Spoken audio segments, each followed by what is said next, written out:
অরণ্য ঘেরা প্রকৃতির অপরূপ লীলাভূমি কক্সবাজারের হিমছড়ি নয়নাভিরাম এই স্থানটি দেখতে প্রতিদিন হাজারো পর্যটকের সমাগম ঘটে, কিন্তু সম্ভাবনাময় এই পর্যটন কেন্দ্রটিতে পরিকল্পিত উন্নয়নের ছোঁয়া লাগেনি।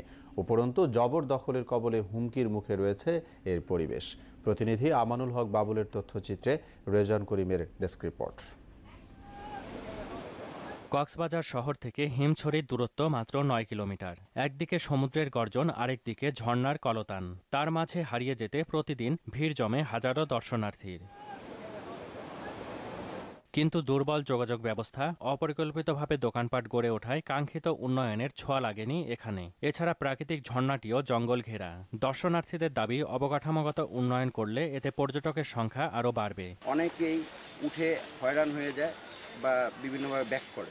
আমার মনে হয় এখানে মাঝে মাঝে কিছু চেয়ার রাখা উচিত। এখানে সিঁড়িগুলো খুব বেশি খারাপ, এগুলো মনে হয় সিঁড়িগুলোর একটু সংস্কার কাজ করলে আমাদের একটু সুবিধা হয়ে যেতে। হাট দোষের কারণে কক্সবাজার হিমছড়ি ঝর্ণা কয়েক বছর আগে ধসে পড়ছে।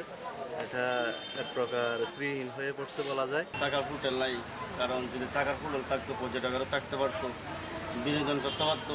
এছাড়াও রয়েছে নিরাপত্তার অভাব। বন বিভাগ ও তাদের সহযোগী প্রতিষ্ঠান সিজিপির মাত্র ২৮ জন কর্মী পর্যটকের নিরাপত্তায় নিয়োজিত।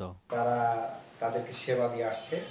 তারা ঝর্ণা এবং পাহাড়ে তারা সবসময় তদারক করে এই কর্মচারীরা। এখানকার হিমছড়ি জাতীয় উদ্যানটিও দখলবাজদের কবলে। দখল হয়ে গেছে এর বেশ কিছু এলাকা।